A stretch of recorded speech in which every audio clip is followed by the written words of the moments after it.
إن الحمد لله نحمده ونستعينه ونستغفره ونؤمن به ونتوكل عليه ونعوذ بالله من شرور أنفسنا ومن سيئات أعمالنا من يهده الله فلا مضل له ومن يضلل فلا هادي له وأشهد أن لا إله إلا الله وحده لا شريك له وأشهد أن محمدًا عبده ورسوله أما بعد فإن خير الحديث كتاب الله وخير الهدي هدي محمد صلى الله عليه وسلم وشر الأمور محدثاتها وكل محدثة بدعة وكل بدعة ضلالة وكل ضلالة في النار۔ سب طرح کی تعریفیں کبریائی بڑائی اللہ رب العزت کے لیے ہے، کیونکہ سب سے پہلے تعریف کا حق رکھتا ہے، اور اس کے بعد انگنت درود و سلام ہو تمام نبیوں و رسولوں پر، خصوصاً آخری نبی جناب محمد عربی صلی اللہ علیہ وسلم پر۔ اللہم صلی وسلم وبارک علیہ۔ اس مشکل ترین گھڑی اور وقت میں ہمیں اللہ تعالیٰ سے زیادہ دعا کرنا چاہیے۔ دعا کیوں کرنا چاہیے اللہ تعالیٰ سے؟ کیونکہ ہم اللہ تعالیٰ کے محتاج ہیں۔ ہماری تمام ضرورتوں کو، تمام مشکلات کو اگر دور کر سکتا ہے، پورا کر سکتا ہے، تو وہ صرف اللہ تعالیٰ ہے۔ اللہ تعالیٰ نے اس بات کا ذکر قرآن میں بھی کیا کچھ اس طرح: یا ایھا الناس انتم الفقراء الی اللہ، اے لوگو تم سب اللہ کے فقیر ہو، محتاج ہو۔ اللہ کے سامنے تم سب غریب ہو، فقیر ہو۔ اپنی غربت اور اپنی فقیری کو لے کر کدھر آنا ہے؟ کس طرف آنا ہے؟ اللہ کی طرف آنا ہے۔ واللہ الغنی، واللہ الغنی الحمید، اللہ مالدار ہے اور خوب تعریفوں والا ہے۔ اللہ تعالیٰ بے نیاز، ہر چیز، کوئی چیز کی اس کو ضرورت نہیں ہے، ہر چیز اس کی ہے۔ تمام چیزوں کا اگر مالک ہے تو وہ صرف اللہ تعالیٰ۔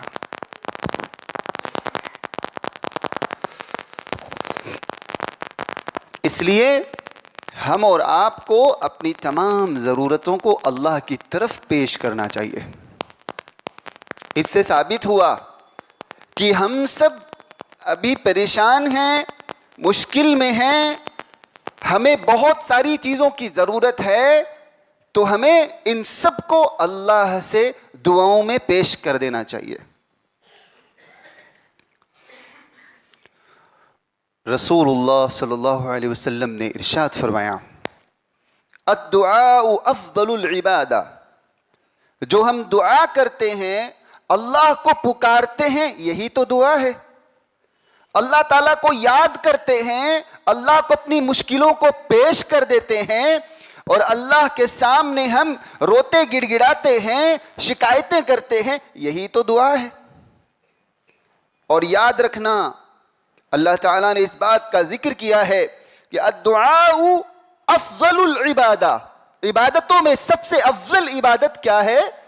دعا، اللہ تعالیٰ کے سامنے اللہ کو پکارنا اور اللہ کے سامنے ذکر کرنا، شکایتیں کرنا، صرف اللہ کو، کسی کو نہیں، صرف اللہ کو۔ کیوں؟ وَلَا تَدْعُ مِن دُونِ اللَّهِ مَا لَا يَنفَعُكَ وَلَا يَضُرُّكَ، اللہ کے علاوہ تم کسی کو نہ پکارو، کیونکہ وہ تمہاری پکار کو نہیں سن سکتا، وہ نفع نہیں دے سکتا، وہ نقصان نہیں دے سکتا ہے، چاہے وہ دنیاوی اعتبار سے اللہ تعالیٰ نے اسے کتنی بھی منزلت اور درجہ دیا ہو، اللہ کے علاوہ اسے مت پکارو۔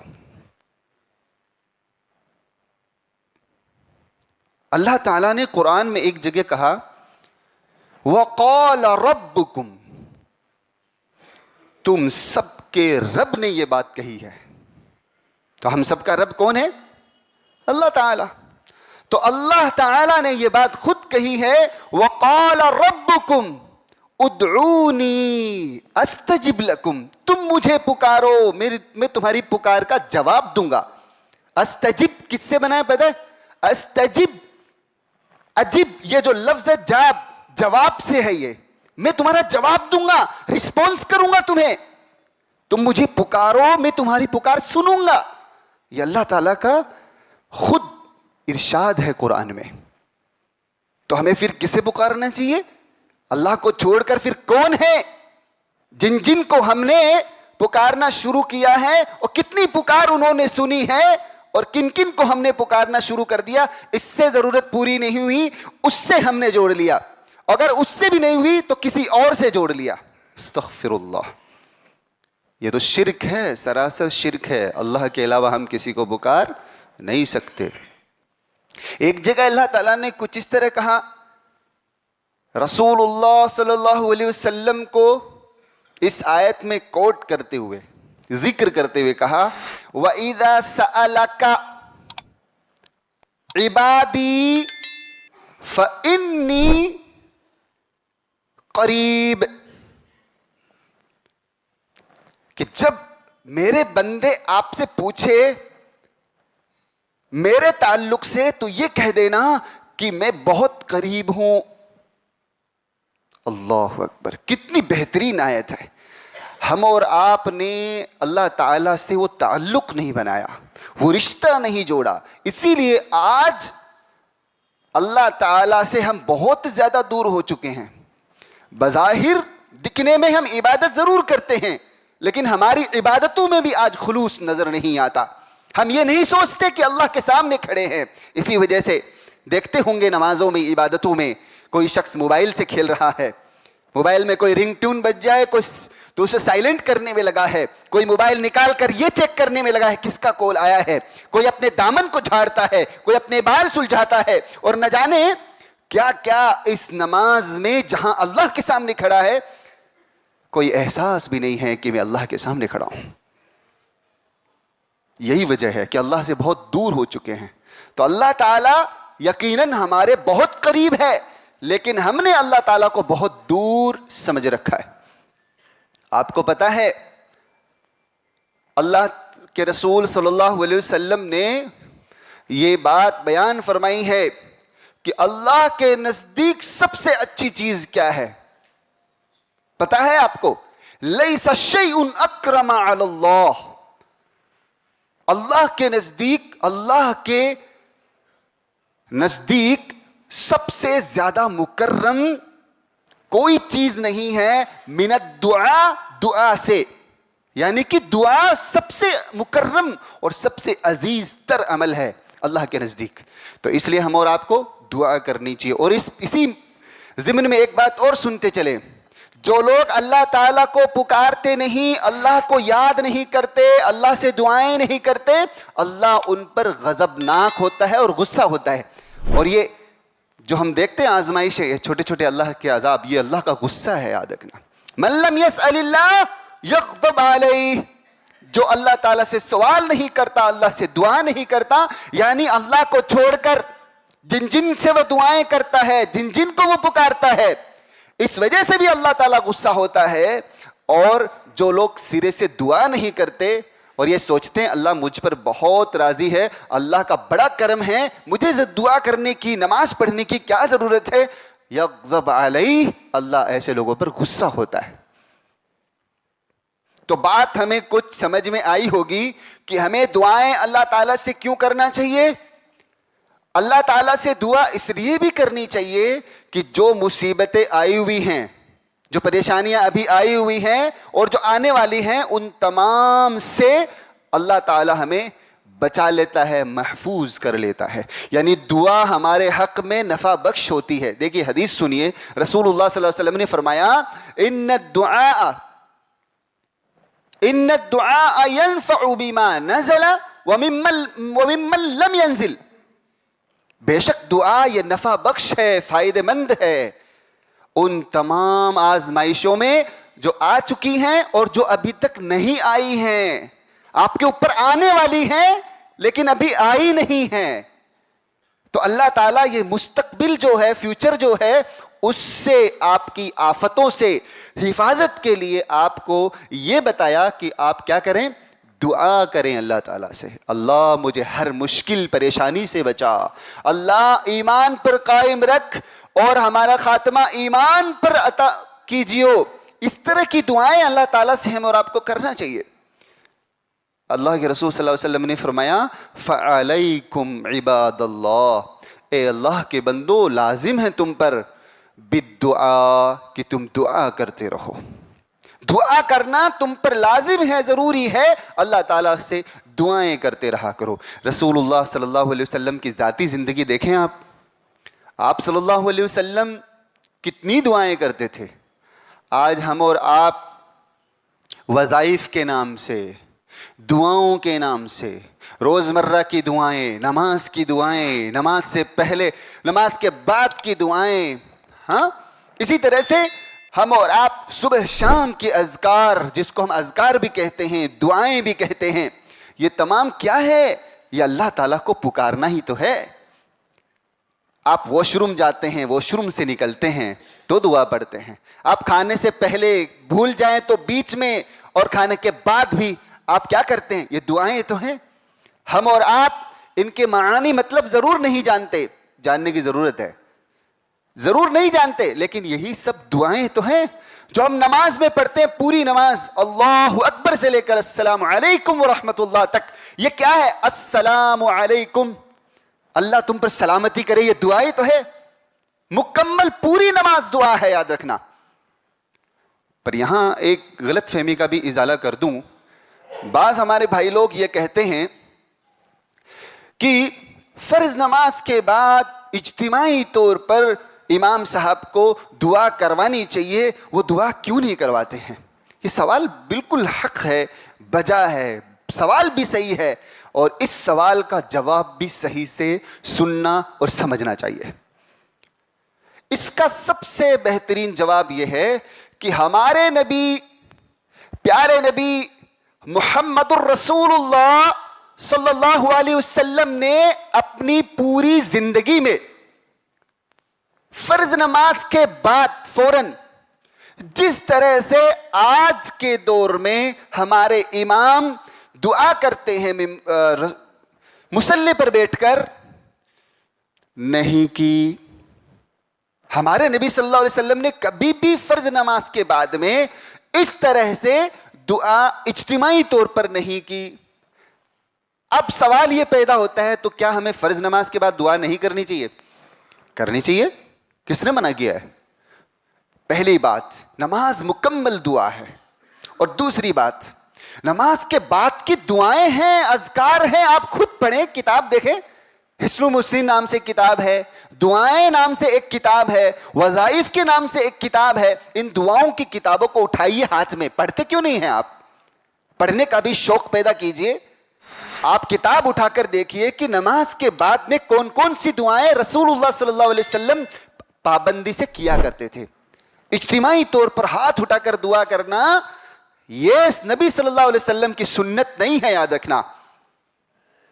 میں یوں کہوں کہ اجتماعی طور پر ہاتھ اٹھا کر دعا کرنا، کروانا یہ بدعت ہے، تو یہ غلط نہیں ہے.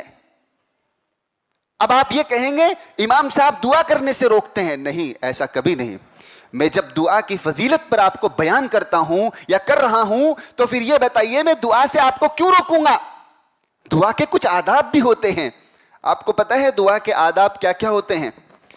دعا کے آداب میں سے سب سے پہلا، سب سے اول جو ادب وہ یہ ہے کہ دعا ہمیں نبی صلی اللہ علیہ وسلم کے طریقے پر کرنا چاہیے. ہمارے نبی صلی اللہ علیہ وسلم کیسے دعا کرتے تھے؟ ہمارے نبی صلی اللہ علیہ وسلم مکمل نماز کیسے پڑھتے تھے؟ ہمارے نبی کریم صلی اللہ علیہ وسلم واش روم میں جاتے، واش روم کے باہر نکلنے کے بعد کب دعا پڑھتے تھے؟ دعا کا جو بھی طور طریقہ ہے وہ ہمیں نبی سے سیکھنا ہے. آج کل کے ہم جیسے کم علم علماء سے سیکھنے کی ضرورت نہیں ہے. کتاب اٹھائیے آپ, ہمارے نبی صلی اللہ علیہ وسلم کی مکمل جیونی زندگی کتابوں میں موجود ہے. الحمدللہ ہم اور آپ کو کتابوں سے سیکھنا چاہیے. ہاں, جو معتبر علماء ہیں جن پر ہمیں آنکھ بند کر کے بھروسہ کیا جا سکتا ہے, جن کو ہم مانتے ہیں یہ تقوی شعار, متقی ہے, پرہیزگار عالم ہے, انہوں نے حقیقی اپنی زندگی کو اللہ کے دین سیکھنے میں لگائی ہیں, ان پر آپ ضرور بھروسہ کریں اور ان کی بات کو آپ مانیں. لیکن ہر کسی عالم پر آپ بھروسہ کر کے اور اس کے مطابق زندگی گزاریں گے تو پھر آپ کو حق اور سچ کہاں سے ملے گا؟ وہی بات کتابوں سے ملے گا. آپ کو کتاب پڑھنا چاہیے, اور کتابوں میں سب سے بہترین کتابیں جیسا کہ قرآن مجید, آپ قرآن پڑھیے, صحیح بخاری پڑھیے, صحیح مسلم پڑھیے. اسی طرح دعاؤں کے اذکار کی جو کتابیں ہیں, حصن المسلم محقق بھی موجود ہے, اور اسی طرح سے دعائیں, وظائف, اس طرح کی جو کتابیں ہیں دعاؤں کی, آپ ان کو ضرور پڑھیے. یہ نصیحت ہے آپ سبھی کے لیے. تو انشاءاللہ ان تمام نکات کا ہم اور آپ خصوصی طور پر دھیان رکھیں گے. دعا کے آداب میں سب سے پہلا ادب یہ ہے کہ نبی کریم صلی اللہ علیہ وسلم کی سنت کے مطابق جیسے نبی نے دعا کی ویسے ہی دعا کرنی چاہیے. نمبر 2, جب بھی دعا کریں خلوص للہیت آپ کو دعا کرنی ہے, کسی کو دکھانے کے لیے نہیں. کوئی بھائی آئے ہیں, ہاں, امی جان, ابو جان, یا فلاں کوئی شخص آپ کو دیکھ رہے ہیں تو آپ نے ہاتھ اٹھا کر رونا شروع کر دیا, وہ بھی دکھاوے میں, ایسے نہیں. خلوص سے للہیت, صرف اللہ کے لیے دعا کرنی ہے. تو اسی میں تیسرا ادب کیا ہو جائے گا کہ آپ کو عاجزی اور انکساری کے ساتھ ساتھ چھپ چھپ کر دعا کرنی چاہیے. ہاں, جتنا چھپ کر آپ دعا کریں گے اتنا ہی آپ دل سے رو کر گڑ گڑا کر آپ دعا کر سکتے ہیں. کسی کے سامنے آپ دعا کریں گے اس میں ریا نمود کے سوا کچھ نہیں مل سکتا. تو اس سے یہ پتا چلا کہ ہم اور آپ جتنا ہو سکتا ہے لوگوں کے نظروں سے اوجھل ہو کر اکیلے میں ایکانت میں عاجزی و انکساری کے ساتھ ہمیں دعا زیادہ سے زیادہ کرنی چاہیے. اجتماعی طور پر بھی کر سکتے ہیں, جیسے آپ سب لوگ بیٹھے ہیں تو میں اگر دعا کے الفاظ بولتا ہوں تو آپ لوگ آمین کہیں گے. اسی طرح سے اگر آپ نماز پڑھ رہے ہوں اور امام صاحب کی کوئی ایسی کوئی سورہ, کوئی آیت آ چکی ہے جس میں دعا شامل ہے, جیسے کہ ربنا آتنا فی الدنیا حسنۃ وفی الآخرۃ حسنۃ وقنا عذاب النار, یا اس کے علاوہ اور بھی کچھ جہنم اور جنت کا بیان چل رہا ہے اور اس میں نماز میں کسی کے قریب کھڑے ہیں اور آپ رو رہے ہیں, کوئی مسئلہ نہیں ہے. اور مسجد میں لوگوں کے بیچ رہ کر اگر آپ کا دل بھر آتا ہے تب بھی کوئی مسئلہ نہیں ہے. لیکن ایک خلوص سے للہیت کی بات ہے, اللہ کے لیے یہ دل جو ہے نا خالص صرف اللہ کے لیے ہونا چاہیے, اور یہ دعا جو ہے صرف اللہ تبارک و تعالیٰ کے لیے ہونی چاہیے, کسی اور کے لیے نہیں. اسی طرح ان پوائنٹس کا بھی خیال رکھیے جو میں بتانے والا ہوں. جب آپ دعا کریں تو خصوصی طور پر خیال رکھیں, بہتر یہ ہے کہ آپ قبلہ رخ ہو جائیں, اس کا بھی سنت سے ثبوت ملتا ہے. جب آپ دعا کریں تو بہتر یہ ہے, اگر کوئی نہیں ہے, رسول اللہ صلی اللہ علیہ وسلم نے ہاتھ اٹھا کر دعا کرنے والے کی فضیلت بیان فرمائی ہے, ہاتھ اٹھا کر بھی دعا کریں آپ. اسی طرح جب آپ دعا شروع کریں الفاظ تو سب سے پہلے کیا عمل کریں گے آپ؟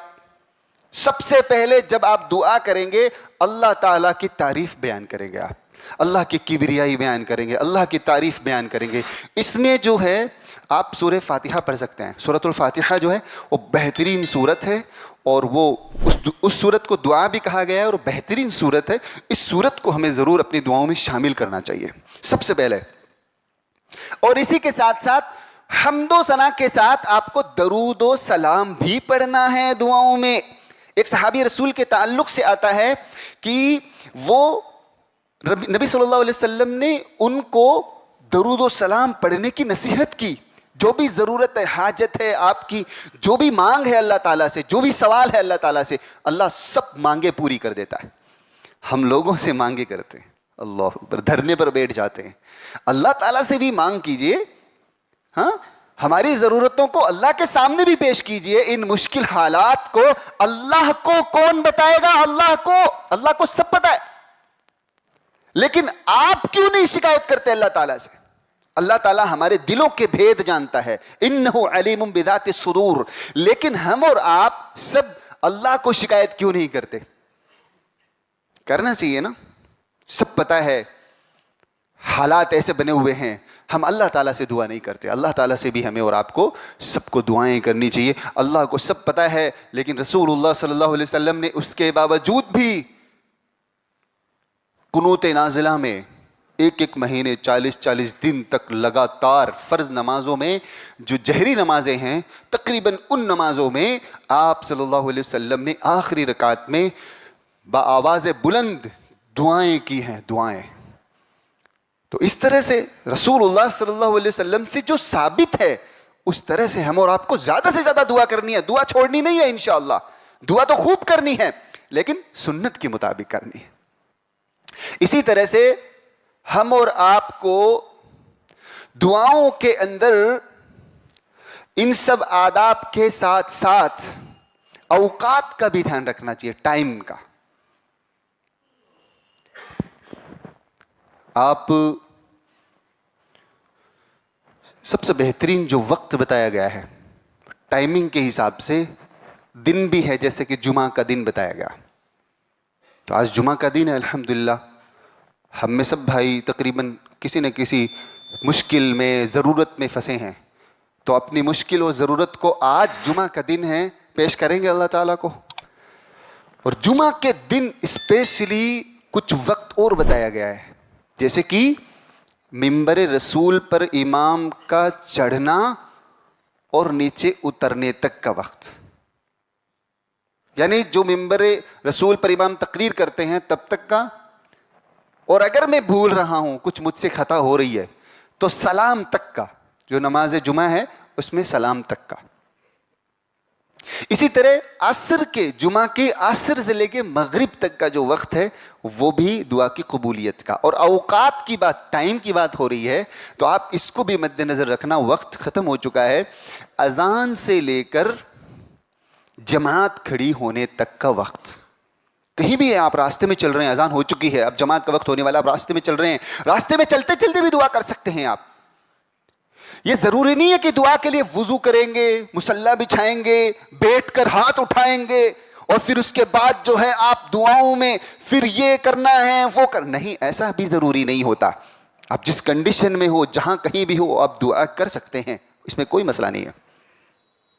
اچھا, ہم اور آپ میں یقین بتائیے, یقین سے بتائیں کتنے بھائی ہیں جو اپنی سواری پر چلتے ہوئے, یہ بھی رسول اللہ صلی اللہ علیہ وسلم کی سنت ہے, سواری پر چلتے ہوئے دعا کرتے ہوں گے؟ بتانا ذرا کتنے ہیں. سواری پر چلتے ہوئے, اپنی کار میں, اپنی گاڑی میں یا کسی کی گاڑی میں چلتے ہوئے نمازوں کی پابندی کرتے ہوں گے, اللہ تعالیٰ سے دعائیں کرتے ہوں گے, کتنے بھائی ہیں؟ بہت کم ہوں گے. اللہ قبول فرمائے, ماشاءاللہ. کرنا ہے, میرا میسج کیا ہے؟ کرنا ہے انشاءاللہ. ان اوقات کو بھی اللہ کے ذکر سے خالی نہیں چھوڑنا, اللہ کا ذکر کرتے رہنا ہے, اللہ کو یاد کرتے رہنا ہے. کیونکہ جب ہم اللہ تعالیٰ کو یاد کریں گے تو اللہ تعالیٰ ہمیں یاد کرے گا. اور ان الذین یستکبرون عن عبادتی, جو لوگ اللہ کی عبادت سے, یعنی اللہ تعالیٰ کہتا ہے کہ میری عبادت سے جو تکبر کرے گا, منہ پھیرے گا, پھر کیا کرے گا اللہ تعالیٰ؟ سیدخلون جہنم داخرین, اللہ تعالیٰ ان کو جہنم میں داخل کرے گا. اللہ تعالیٰ سے ہم سب مل کر دعا کرتے ہیں کہ اللہ تعالیٰ ہم سب کو صرف اور صرف اپنی ضرورتوں, اپنی مشکلوں کو تیرے سامنے پیش کرنے کی توفیق نصیب فرما, آمین. اللہ تعالیٰ زیادہ سے زیادہ ہمیں دعائیں کرنے کی اخلاص کے ساتھ, خلوص نیت کے ساتھ, عاجزی و انکساری کے ساتھ, چپ چپ کر راتوں میں, تہجد میں, اور اسی طرح جمعہ کے دن, اور خصوصی طور پر اذان کے بعد سے لے کر جماعت تک کا جو وقت ہوتا ہے اس میں ہمیں زیادہ سے زیادہ اللہ تجھے یاد کرنے کی, تو اس سے دعائیں کرنے کی, تیرے سامنے حاجتوں کو پیش کرنے کی توفیق نصیب فرما, آمین. اللہ تعالیٰ ہر طرح کے شرک و بدعات سے ہم سبھی کی حفاظت فرما. اس دار فانی میں جب تک زندہ رکھا, ایمان و اسلام پر ثابت قدم رکھنا, جب بھی ہمارا خاتمہ ہو ایمان و اسلام پر ہو, آمین یا رب العالمین.